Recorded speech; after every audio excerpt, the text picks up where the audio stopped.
Dice así: aconteció que estaba Jesús orando en un lugar, y cuando terminó, uno de sus discípulos le dijo: Señor, enséñanos a orar, como también Juan enseñó a sus discípulos. Y les dijo: cuando oréis, decid: Padre nuestro que estás en los cielos, santificado sea tu nombre, venga tu reino, hágase tu voluntad como en el cielo, así también en la tierra. El pan nuestro de cada día, dánoslo hoy, y perdónanos nuestros pecados, porque también nosotros perdonamos a todos los que nos deben, y no nos metas en tentación, mas líbranos del mal. Les dijo también: ¿quién de vosotros que tenga un amigo va a él a medianoche y le dice: amigo, préstame 3 panes, porque un amigo mío ha venido a mí de viaje y no tengo que ponerle delante? Y aquel, respondiendo desde adentro, le dice: no me molestes, la puerta ya está cerrada y mis niños están conmigo en cama, no puedo levantarme y dártelos. Os digo que aunque no se levante a dárselos por ser su amigo, sin embargo por su importunidad se levantará y le dará todo lo que necesite. Y yo os digo: pedid y se os dará, buscad y hallaréis, llamad y se os abrirá. Porque todo aquel que pide, recibe, y el que busca, ¿qué dice? Halla, y al que llama, se le abrirá. ¿Qué padre de vosotros, si su hijo le pide pan, le dará una piedra? ¿O si pescado, en lugar de pescado, le dará una serpiente?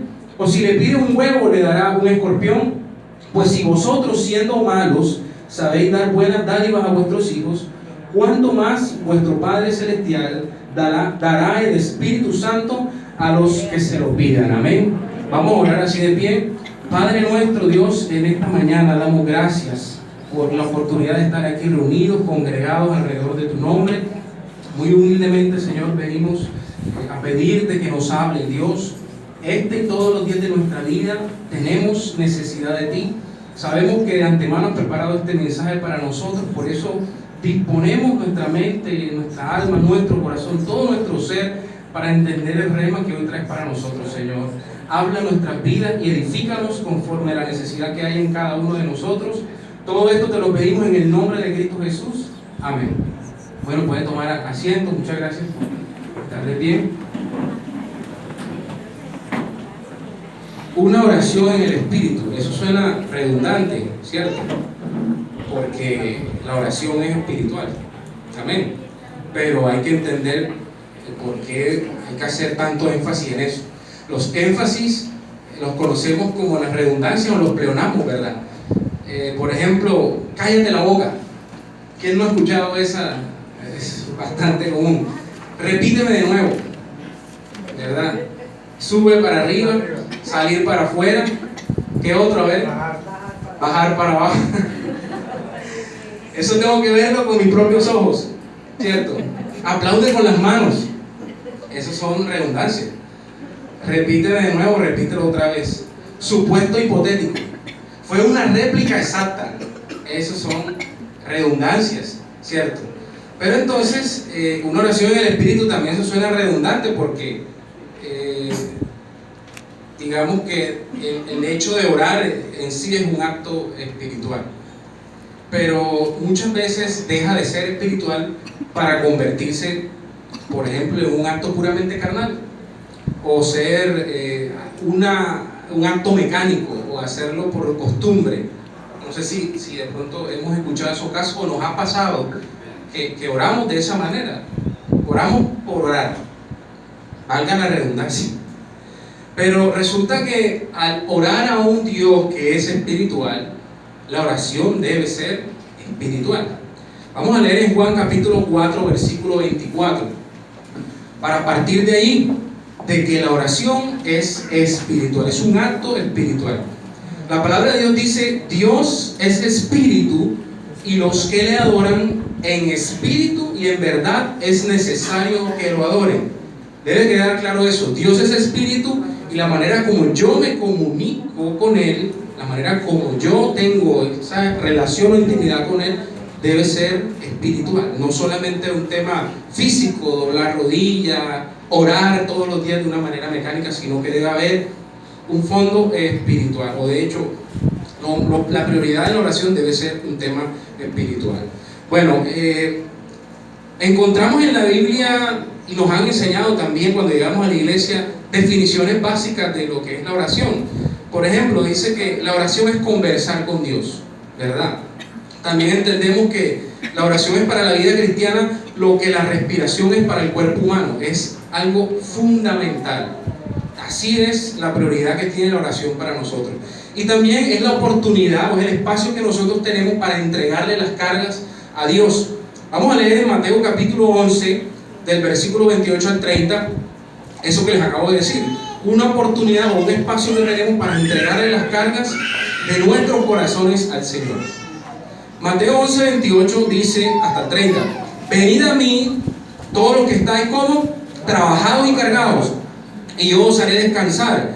Llevad mi yugo sobre vosotros y aprended de mí, que soy manso y humilde de corazón, y hallaréis descanso para vuestras almas, porque mi yugo es fácil y ligera mi carga. Amén. La oración también es ese espacio a través del cual usted puede llevar sus preocupaciones a Dios, las ansiedades, las angustias, todo lo que a usted le aqueja. Vamos a leer en Filipenses 4:6, porque el Señor no quiere que tú estés con esa carga constantemente, sino que lo traigas siempre a sus pies. Filipenses 4:6 dice: por nada estéis afanosos, si no sean conocidas vuestras peticiones delante de ¿quién? Delante de Dios. ¿En toda qué? En toda oración y ruego con acción de gracias. Como comentaba nuestro pastor el domingo pasado, cuando uno ora le está demostrando a Dios que uno depende de Dios. Amén. Se queda a un lado todo orgullo. Yo oro, lo busco a Él porque yo lo necesito todos los días de mi vida. Voy a compartir dos versículos para cerrar esta introducción que a mí me gustan mucho y tienen que ver precisamente con la oración. Lo que es Isaías 65:24, pueden irlo buscando, y otro grupo que busque el Salmo 139:4. Miren la manera de especial que es la oración para nuestro Dios. En Isaías 65:24 dice: y antes que clamen, ¿qué dice ahí? Responderé yo. Mientras aún habla, yo habré oído. A mí me encanta ese versículo.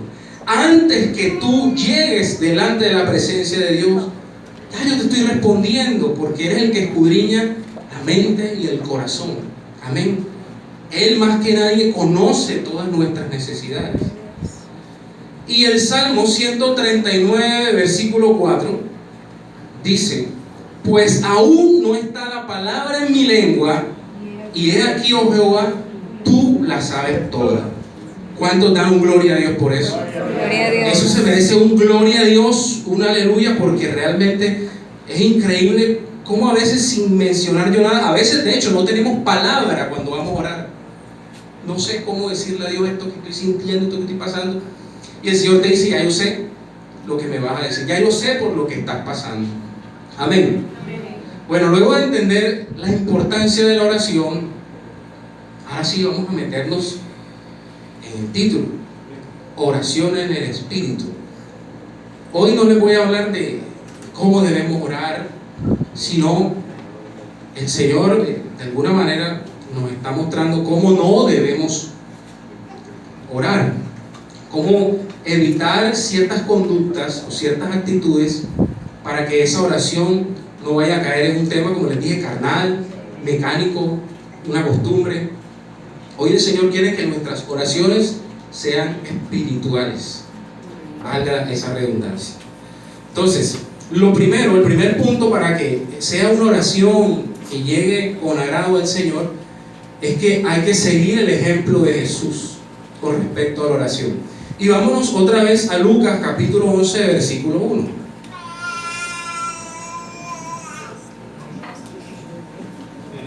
Lo primero para que tu oración sea espiritual es que sea una oración que siga el ejemplo de Cristo. En Lucas 11:1 dice: aconteció que estaba Jesús orando en un lugar, y cuando terminó, uno de sus discípulos le dijo: Señor, enséñanos a orar, como también Juan enseñó a sus discípulos.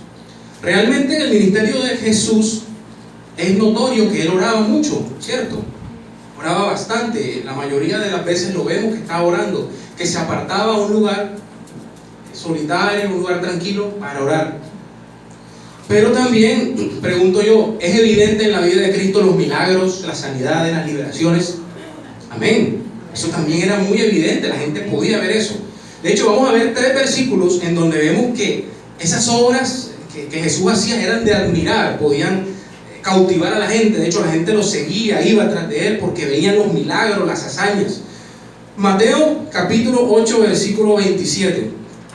Miren cómo se maravillaba la gente, dice: y los hombres se maravillaron diciendo, ¿qué hombre es este que aún los vientos y el mar le obedecen? ¿A usted no le llamaría la atención eso? Ver ese cuadro, ese escenario en que Jesús calma la tempestad. Eso es algo asombroso. Vamos a leer ahora en Marcos 1:27, otra razón por la cual también se admiraban de Jesús. Dice: y todos se asombraron de tal manera que discutían entre sí. Imagínense, la gente ya empezaba la controversia, empezaban a conversar, a discutir. ¿Qué es esto?, decían. ¿Qué nueva doctrina es esta que con autoridad manda aún a los espíritus inmundos y lo obedecen?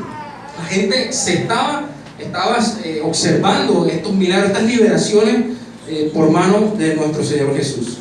Y en el siguiente evangelio, en Lucas capítulo 7, versículo 49, vemos también otra situación. Dice: y los que estaban juntamente sentados a la mesa comenzaron a decir entre sí, ¿quién es este que también perdona pecados?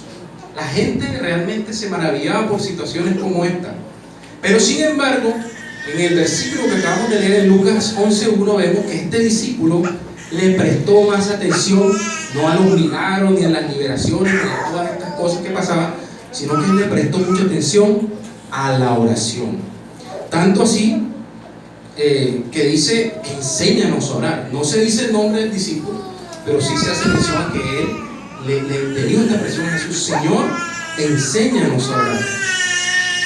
Por esta referencia que él hace, así como Juan enseñaba a sus discípulos, pareciera ser que él no estuvo en el momento que se da el sermón del monte. En Mateo capítulo 6, versículos 5 al 15, donde aparece Jesús y la oración, está en el sermón del monte. Quizás el discípulo no estaba presente en ese momento, porque ahí Jesús empieza a decir: y cuando ores no sea como los hipócritas, y empezó a decirle a la gente cómo debía orar. Pero de manera particular, en el versículo 9 dice: vosotros pues oraréis así: Padre nuestro que estás en los cielos. Podríamos decir que, bueno, la enseñanza de Juan a sus discípulos no la tenemos, no está plasmada en algún lugar, no tendríamos manera de acceder a ese conocimiento. Pero lo cierto es que Juan nunca enseñó a sus discípulos a decir Padre nuestro. Padre nuestro. Entonces, el ejemplo que veíamos en Jesús, que vemos en Jesús de hecho, no era solamente la frecuencia con la que él oraba, sino la manera como se acercaba a Dios. Vemos cosas muy importantes para tener en cuenta en nuestra oración. De hecho, esas palabras con las que él abre la oración de Padre Nuestro, hoy día quizás son muy trilladas, ya están devaluadas, por decirlo así, ¿verdad? Ya todos decimos Padre Nuestro y lo tenemos tan en poco, lo hacemos hasta de manera mecánica, pero no alcanzamos a dimensionar lo que quiere decir esto, la trascendencia que tiene esta expresión. Para los discípulos era algo muy nuevo, porque resulta que el judío de pronto estaba enmarcado en un formalismo, y para él Dios, para los judíos Dios era algo superior, algo lejano. Dios no se le podía tratar como una persona muy cercana, ¿verdad? Pero Jesús nos viene a traer el mensaje de que se puede y que se debe de hecho pensar y tener una intimidad con Dios, hasta el punto de llamarlo Padre Nuestro. Vamos a leer en Romanos capítulo 8, versículo 15. El apóstol también nos recuerda cómo debemos acercarnos a Dios. Dice la palabra: pues no habéis recibido el espíritu de esclavitud para estar otra vez en temor, sino que habéis recibido el espíritu de adopción, por el cual clamamos Abba Padre, que es una expresión muy tierna, ¿verdad? Que lo han dicho muchas veces: Papito Dios, mi Padre, mi amado, mi Dios.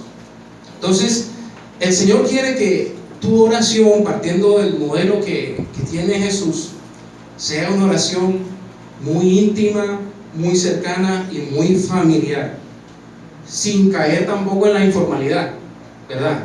pero sí que sea algo en la que siempre que ores te acuerdes que Él es tu Padre, Padre nuestro. Siempre tenlo en cuenta. Padre nuestro es tu papá. Tu papá, tú has sido adoptado, has sido tomado para Dios. Amén. Vamos a ver ahora un video, pero mientras van colocando el video, les resumo 2 puntitos de esta primera parte del modelo de Jesús. Primero, que hay que admirar de Jesús más la oración, la manera como Él oraba frecuentemente y cómo lo hacía antes que de pronto caer en yo quiero lo de los milagros, lo de las liberaciones. Está bien conocer de eso y aspirar también a tener un ministerio de esa manera, pero lo primero debe ser la oración, la manera como Jesús oraba al Padre. Amén. Y lo segundo es eso, precisamente la familiaridad con la que nos debemos acercar a Dios. Padre nuestro, Jesús cambió totalmente la manera como las personas estaban orando, y desde ese momento llega la paternidad, llega la familiaridad. Bueno, vamos a ver un video. Este video es tomado de la película Desafío de los Gigantes, que ya conocemos mucho, pero vamos a ver que con este ejemplo cómo empieza uno a caer en la familiaridad. Ya cuando tú empiezas a orar y empiezas a dejar de tener a Dios tan lejos y lo empiezas a tener más cerca, te acercas a Él con familiaridad.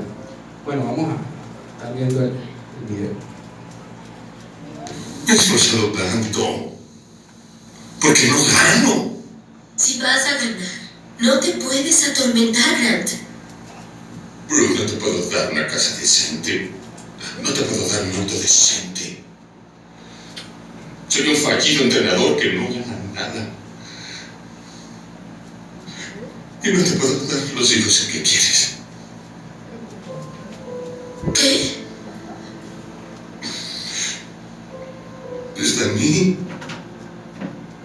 Como todo lo demás está en mí. No podemos tener hijos por mí. ¿Qué está haciendo Dios? ¿Por qué tiene que ser tan difícil? Tranquilo, Grant.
El Señor es mi piedra y mi fortaleza, mi proveedor, mi Dios en quien confío, mi escudo para lograr la salvación, mi interés. Acudo al Señor para elevar mis alabanzas. Así estaré a salvo de mis enemigos.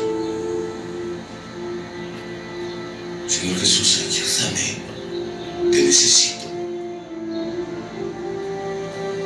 Siento que hay gigantes de miedo y fracaso observándome y queriendo aplastarme, y no sé cómo vencerlos. Ya me cansé de tener miedo.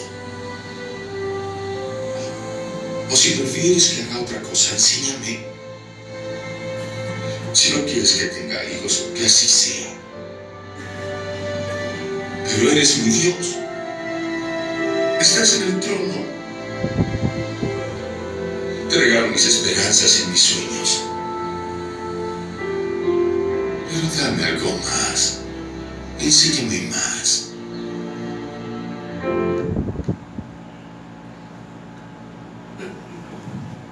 Bueno, ¿qué tal les pareció ese video? Recordando esa película, ¿cierto? Se me había olvidado comentarles que la idea de este mensaje también es que la oración es algo muy práctico, más que toda la teoría que podamos aprender. Entonces vamos a ver hoy unos modelos, unos ejemplos, unos videos también. Ya vemos que aquí hay una intimidad, ¿verdad? Es una manera de acercarse a Dios y de traerle esa situación que nos puede estar aquejando. Amén. Entonces lo primero, aprender de Jesús, el modelo de Jesús. Lo segundo, para que nuestras oraciones dejen de ser carnales, mecánicas, y de que sean espirituales, es dejar las oraciones de emergencia. Ese es el segundo punto, dejar las oraciones de emergencia. Pasa que puede sonar algo contradictorio, pero nosotros, siendo cristianos, muchas veces dejamos de orar. Lo hacemos o oramos poco. Podemos caer en la mala costumbre de tomar la oración como un extintor, ¿verdad? Úsese solo en caso de emergencia, ¿verdad? O el salvavidas. A veces caemos en esa mala práctica, tomar la oración solamente cuando hay necesidad. Y el Señor no quiere que tengamos esa actitud, porque eso demostraría que somos meramente carnales. Cuando necesitamos acudimos a Dios. Podemos caer en la costumbre de creer que el Señor es como una nevera. Yo voy y saco lo que necesito y ya. Cierro la puerta y sigo mi vida. Y cuando vuelva y tenga necesidad, vuelvo y abro la nevera. Esas son las oraciones de emergencia que no deben estar en nuestras vidas. Nosotros no buscamos a Dios solamente en emergencia también. O no debería ser así, por lo menos. La palabra de Dios dice en Colosenses capítulo 4, versículo 2: perseverad en la oración, velando en ella con acción de gracias. El Señor quiere que estés constantemente en oración. Él no solamente vino a darte respuestas, Él vino a ser la respuesta para tu vida. Amén. Él no solamente vino a dar la respuesta para el problema que yo tengo, para la situación, para la economía, para la familia. Él vino a ser la respuesta para toda tu vida. De ahí que tú tengas esa necesidad de orar constantemente, como dice aquí. Perseverad en la oración, velando en ella con acción de gracias. Amén. Ese es el segundo punto. El tercer punto, hay que recordar que los demás también tienen necesidades. Eso es lo tercero. Además de la actitud que debemos tener para orar, la frecuencia, la intensidad con la que tú oras, hay que hacer énfasis o debes tener en cuenta el contenido de tu oración. Y con esto no voy a hablar de la estructura del Padre Nuestro que leímos al principio en Lucas, sino más bien que en ese contenido de tu oración, ese paquete, cuando tú estás orando, por decirlo así, si usted tuviera que dividir la oración en dos secciones, para mí, para los demás, y colocar eso en una balanza, ¿la balanza para qué lado se va? Para mí, póngale la firma que así es. Si usted divide su oración, bueno, hoy oré 30 minutos, vamos a poner un caso, y partimos ese tiempo de esa oración, ¿qué fue para mí? Y de esa oración, ¿por quién estuve yo orando? Diferente a mí. Y lo colocamos en una balanza, la balanza se va para el lado de nosotros y juraría que hasta se cae también por este lado, ¿cierto? Porque ¿qué pasa? Ya estamos como acostumbrados a pedir. De hecho, nacemos pidiendo y eso lo sabemos hacer, ¿verdad? Todo el mundo sabe pedir. El problema es dar. Y el problema también es pedir por los demás, en este caso a través de la oración. Vamos a ver otro video, otro ejemplo, pero tengamos en cuenta este tercer punto. Hay que recordar en medio de las oraciones que los demás también tienen necesidades así como tú las tienes. Yo creo que a muchos nos pasa que cuando estamos orando se te vienen 3, 4, 5, 6, 7 nombres de personas o situaciones incluso en el mundo, y es porque el Señor te está inquietando, el Señor te está recordando, los demás también tienen necesidades así como tú las tienes. Amén. Vamos a ver este corto video.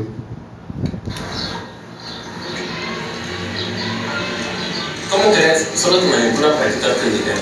Lo que digo es que cada persona tiene derecho a tener fe en lo que quiera. Tener fe es creer algo que no existe, créeme. ¿Me compras unos sofá? Te compro todo si puedes hacer algo. ¿Todos? Todos. Extiende la mano. Ok, esto es lo que tienes que hacer. Baja la mano lo más rápido posible. Y si el mazapán se queda en el aire, te compro todos. Cómpralo y ya. ¿Listo?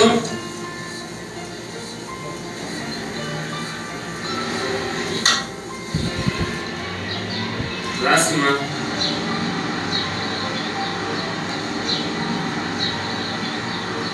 ¿Te pasas? No, yo no tengo la culpa que les hagan creer que la fe mueve montañas.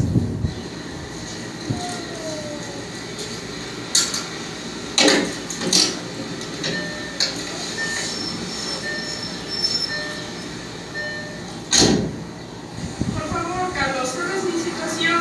Juan ya tiene mucho tiempo enfermo y no tengo ni la leche para los niños. No puedo. ¿Algo más, joven? No, gracias. Señora, ¿tiene una lista? Le propongo algo. Le pago todo lo que tiene escrito si su lista pesa más de 1 kilo. En serio, se lo pago todo.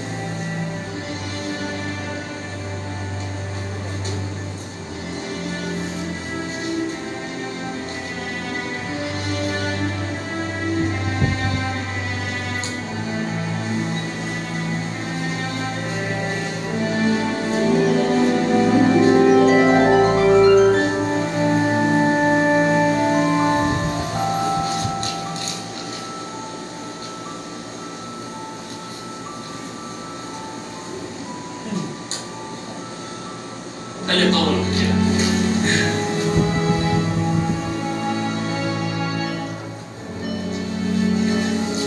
¿Por qué te tardaste tanto?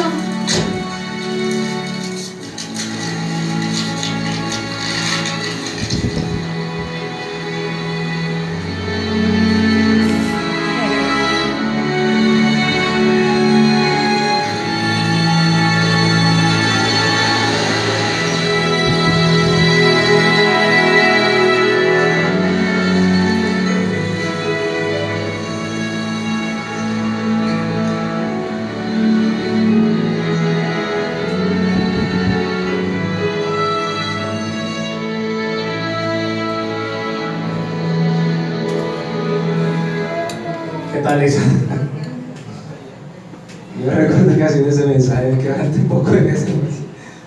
Uno ve esas cosas que solo hace Dios, ¿verdad? Entonces recordemos que los demás también tienen necesidad. También incluyámoslos también en nuestra oración.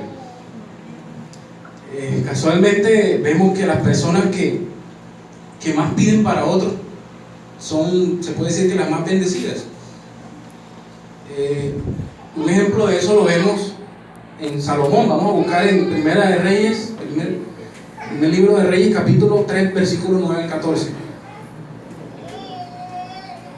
Las personas egoístas no tienen tiempo para orar por otras personas. Esa es una verdad. En cambio, orar por otros nos va a proteger a nosotros de caer en el egoísmo, de caer en el yo-yo, ¿verdad? Primer libro de Reyes, capítulo 3, versículo 9 al 14 dice: mire cómo oró Salomón. Da pues a tu siervo corazón entendido para juzgar a tu pueblo y para discernir entre lo bueno y lo malo, porque ¿quién podrá gobernar tu pueblo tan grande? Y agradó delante del Señor que Salomón pidiese esto. Y le dijo Dios: porque has demandado esto y no pediste para ti muchos días, ni pediste para ti riquezas, ni pediste la vida de tus enemigos, sino que demandaste para ti inteligencia para oír juicio, he aquí lo he hecho conforme a tus palabras. He aquí que te he dado corazón sabio y entendido, tanto que no ha habido antes de ti otro como tú, ni después de ti se levantará otro como tú. Y aún también te he dado las cosas que no pediste. Amén. Riquezas y gloria, de tal manera que entre los reyes ninguno haya como tú en todos tus días. Y si anduvieses en mis caminos, guardando mis estatutos y mis mandamientos, como anduvo David tu padre, yo alargaré tus días. Amén. Ese es un claro ejemplo de una persona que entendió que había otras prioridades, que Él no era el único que existía en el mundo, y que de hecho cuando tu oración la dirige conforme a la voluntad de Dios, vas a obtener más de lo que tú le estás pidiendo a Él. Amén. Esta oración dejó de ser algo personal, algo centralizado en Él, algo egocéntrica, por decirlo así, para ser ya una oración intercesora, una oración que abarcaba ya las necesidades de los demás. También nosotros debemos orar por las personas que están a cargo nuestro, ¿verdad? Nuestra esposa, nuestro esposo, nuestros hijos, los familiares que están con nosotros. Si usted es jefe, también debería orar por sus subalternos, las personas que dependen de usted. O de pronto, si es docente, si tiene niños también, ore por sus niños. Si en su trabajo tiene colegas que dependen de usted, ore también por las necesidades de esas personas. Les voy a compartir una historia que me llama mucho la atención sobre un naufragio, como para que tengamos en cuenta esto y cerrar este tercer punto. Dice, un barco naufragó en una tormenta y solo 2 hombres pudieron nadar hasta una isla desierta. Los 2 hombres no sabían qué hacer y decidieron que ambos debían orar a Dios. Decidieron que para saber cuál de los dos haría las oraciones más eficaces, iban a separarse, y así decidieron establecerse en lados opuestos de la isla. Lo primero por lo que oraron fue por alimentos. A la mañana siguiente, el primer hombre vio un frondoso árbol de frutas en su territorio del cual pudo comer. El segundo hombre no recibió nada. Varios días después, el primer hombre se sintió solo y oró por una mujer que le acompañase. Al próximo día, otro barco naufragó y la única sobreviviente, ¿adivinen quién fue? Una mujer que llegó a su territorio y allí se estableció como su compañera. Los 2 hombres siguieron orando y el primero pidió en sus oraciones casa, ropa y más alimentos. Como por arte de magia, el primer hombre recibió todos sus deseos, mientras el segundo no recibía nada. Finalmente, el primer hombre oró por un barco, de manera que él y su compañera pudieran dejar la isla. Al día siguiente, adivinen qué pasó. Un barco llegó milagrosamente al lado donde él vivía y decidió dejar al segundo hombre abandonado en la isla, pues consideró que sus oraciones no habían recibido la bendición de Dios y por eso no habían sido respondidas.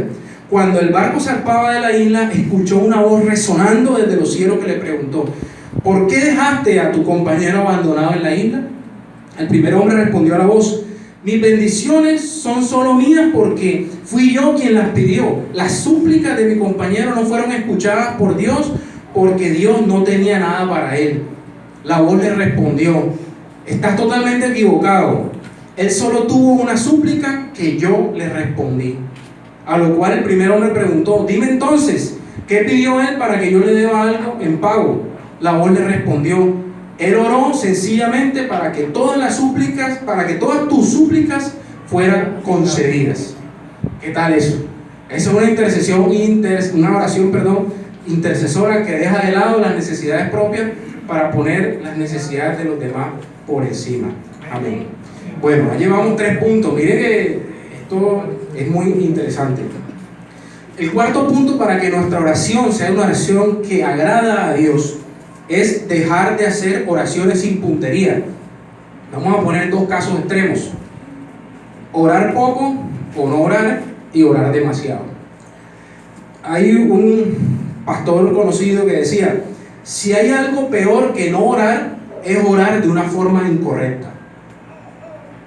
Las 2 cosas son malas, pero orar de manera incorrecta definitivamente es un grave error. Y orar mucho sirve de muy poco o de nada si no se busca orar bíblicamente. Eso también, si usted puede que ore todos los días, a toda hora, pero si usted no lo hace bíblicamente, esas oraciones no tienen puntería. A eso me refiero. Por eso, Santiago capítulo 4, versículo 3, que esa cita la conocemos mucho, hace esa afirmación: pedís y no recibís, porque pedís mal para gastar en vuestros deleites. Va mucho de la mano con lo anterior. Entonces, esta porción de la palabra hace referencia a esas oraciones sin puntería. Si nosotros hiciéramos una lista de cuántas oraciones son levantadas del cielo y cuántas son respondidas, ¿usted qué cree? ¿Cómo estaría esa proporción? más serían las oraciones que se hacen que las que se responden. Pero eso tiene una explicación. Muchas de esas oraciones simplemente son desatendidas por parte de Dios, porque no son oraciones bíblicas. Aquí lo hemos escuchado mucho, ¿verdad? Oraciones que no son conforme a la voluntad de Dios. Las oraciones pueden ser antibíblicas porque transportan deseos que van en directa colisión a la voluntad de Dios. Eso es antibíblico. O extrabíblico cuando transportan prioridades tergiversadas. Te estás yendo más allá de lo que el Señor dice allí en la palabra. Por ejemplo, cuando caemos también en lo de los decretos, ¿verdad? Que se nos ha dicho mucho. Entonces, si uno declara, si uno establece, si uno decreta conforme a lo que uno dice, ¿para qué quiere uno a Dios? Eso sería tergiversar allí el propósito que Dios tiene. Entonces, las oraciones que tienen respuesta, presten mucha atención a esto, son aquellas que tienen la gloria de Dios por blanco. Cuando usted ora para que la gloria de Dios se manifieste, para que la gloria sea para Él, esa oración, téngalo por seguro que va a tener respuesta. No para que la gloria sea para el hombre, o sea, para mí, para que yo salga, para que yo sea, no sé, levantado. No, cuando usted ora de manera de que Dios es el que va a ser glorificado, el que va a ser exaltado, va a ocurrir un milagro y el nombre de Dios el que se va a poner en alto, esa es una oración que tiene puntería. Y les voy a poner un ejemplo que habla precisamente de cómo debemos orar, o más bien cómo no debemos orar. Es la oración que una vez hizo un boxeador que se convirtió al Evangelio. Dice la historia, la oración de un boxeador. La historia quizás dice que no sea cierta, pero se cuenta que en cierto lugar un boxeador se convirtió al Evangelio y dejando las cuerdas del ring se hizo predicador.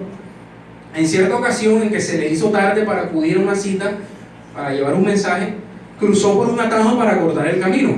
De pronto le salió el dueño de ese lote y con palabras duras le insultó y lo retó a pleito, no conociendo quién era él. Bien, dijo el predicador, vamos a pelear si usted gusta, pero permítame un momento, pues ha de saber que yo jamás hago algo sin antes orar. Obviamente, un boxeador que convertido, ¿verdad? Entonces, no, yo primero, antes de pelear, espérate un momentito que voy a orar. Y diciendo y haciendo, ante la estupefacción del retador, se quitó el sombrero y comenzó a orar el boxeador. Presten atención. Señor, tú sabes que fui boxeador y sabes a cuánto les deshice los ojos y las narices a bofetones. Tú sabes cuántas costillas quebré a golpe a mis contrincantes y a cuántos mandé a la otra vida con solo la fuerza de mis puños. No permitas que mate a este hombre, no deje que se me vaya la mano. Y dijo la otra persona, basta ya. Le interrumpió el otro, no es necesario que luchemos, pase usted por mi terreno las veces que quiera. Y sin más que decir, se retiró presuroso. Entonces, ¿cómo es esa oración? ¿Será que es una oración conforme a lo que Dios espera que nosotros hagamos? Señor, es que tú sabes que yo le tengo ganas de hacer rato a esa persona, sino que, como se dice, que como soy cristiano. Me llamó mucho la atención eso. Bueno, vamos a continuar. El quinto punto para que nuestras oraciones vayan en ese contexto, conforme a la voluntad de Dios. La oración debe ir acompañada de acción. Eso es orando y actuando. A ver, vamos a ver un video. Esta es también de Desafío de los Gigantes. No estaba viendo películas, sino que me acordaba mucho de esas oraciones que vi en esa película y creo que nos sirven de buen ejemplo. Entonces, el quinto punto es orando y actuando.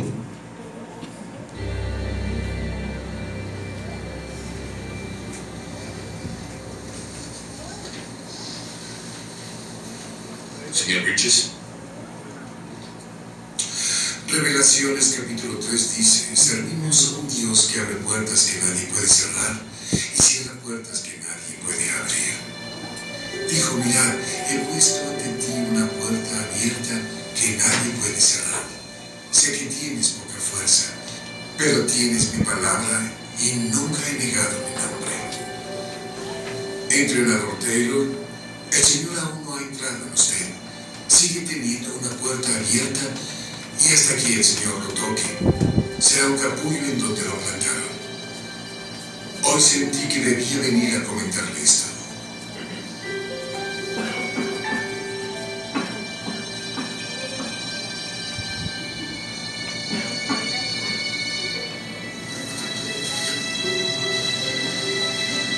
Señor Winchester, ¿cree que Dios le dijo que viniera diciéndole? Así es. Admito que he estado luchando. Y también he rezado. Y es que no veo que esté actuando. Escuché una historia sobre dos granjeros que necesitaban que lloviera. Ambos rezaron por la lluvia, pero solo uno salió a preparar el campo para recibirla. ¿En cuál creen que confió Dios para enviar la lluvia? En el que preparó el campo. ¿Cuál es usted? Dios le enviará la lluvia cuando esté listo. Tiene que preparar su campo para recibirla.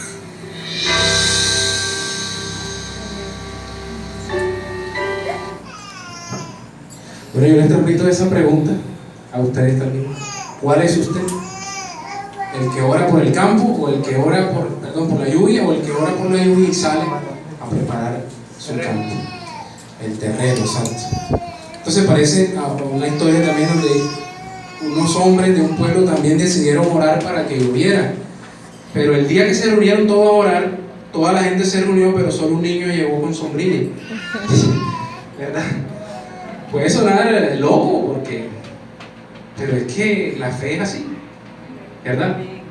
Nosotros oramos y creemos que nuestro Dios nos va a responder. Entonces, hay que orar y hay que actuar. Por ejemplo, cuando nosotros vamos a dormir sin tener la esperanza de si vamos a levantarnos, ¿qué es lo que hacemos? Colocamos la alarma. Porque ¿qué? Creemos que nos vamos a levantar. Y lo mismo, vemos que la gente, en el mundo hay mucho sufrimiento, hay muchas cosas, y nos quejamos y decimos, pero nos casamos y tenemos hijos porque creemos que hay algo más, ¿verdad? Entonces, así como usted se acuesta y pone la alarma porque cree que va a pasar, que se va a levantar, ore y actúe, porque Dios también lo va a hacer, si ora bíblicamente. Amén. Bueno, el sexto punto, cuando no tiene respuesta, ¿cómo hacemos para que esa oración no se salga de contexto y deje de ser conforme a la voluntad de Dios? Hay que persistir, ser específico y escuchar. No hay que rendirnos. El primer punto, que es la perseverancia, no hay que rendirnos. Siempre se nos motiva a que seamos persistentes en la oración, así no veamos la respuesta. Y nosotros no perseveramos precisamente para tratar de manipular a Dios, ¿no? Que entre más yo ore, voy a hacer que Dios me dé lo que yo necesito, o lo que yo le estoy pidiendo, lo que yo quiero. Nosotros oramos para decirle: Señor, yo dependo de ti. Así no vea la respuesta, yo dependo de ti. Tú eres el que tiene el control de todo lo que está pasando. Por eso que usted ora todos los días, así no vea los resultados. Vamos a leer en Romanos capítulo 8, versículo 26 al 27. Y de igual manera el Espíritu nos ayuda en nuestra debilidad, pues ¿qué hemos de pedir como conviene? No lo sabemos, pero el Espíritu mismo intercede por nosotros con gemidos indecibles. Mas el que escudriña los corazones sabe cuál es la intención del Espíritu, porque conforme a la voluntad de Dios intercede por los santos. Entonces persista, que usted tiene una ayuda del Espíritu, quien de alguna manera va a traducir esa necesidad al corazón de Dios, a nuestro Señor. También hay que ser, como les decía, más específicos, porque muchas veces oramos por muchos asuntos en general. Oramos por cosas genéricas, globales, y no oramos por cosas específicas, por situaciones que necesitamos que sean de esta manera. Es como si oráramos para que X situación se resolviera de un color verde o azul. No podemos orar: no, Señor, que la respuesta sea un arco iris. Si me hago entender, sino que la respuesta, Señor, que es la respuesta que se necesita, o lo que yo te estoy pidiendo es de esta forma específicamente. Vamos a ver otro ejemplo de otro video. Esta también es de otra película cristiana que se llama Cuarto de Guerra, en donde esta mujer tiene unos propósitos bien definidos. No está orando así de manera sin blanco de manera general, sino que se trazó una meta al orar por esa lista de personas que el Señor le iba inquietando.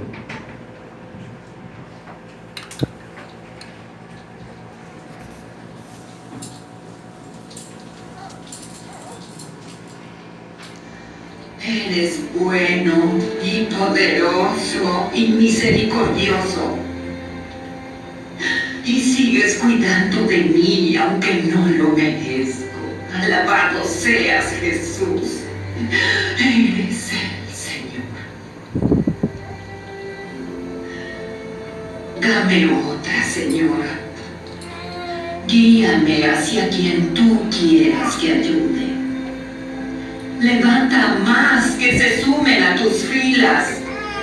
Levantemos a más que te amen y te busquen y confíen en ti. Levántalos, Señor, levántalos.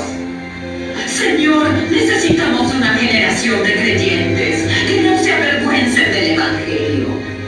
Necesitamos un ejército de creyentes, Señor, que odien ser tibios y que se apoyen en tu palabra antes que nada más. Levántalos, Señor, levántalos. Te suplico por la unidad de aquellos que te aman. Te suplico que abras sus ojos para que puedan ver tu verdad, Señor. Te suplico tu mano de protección y dirección.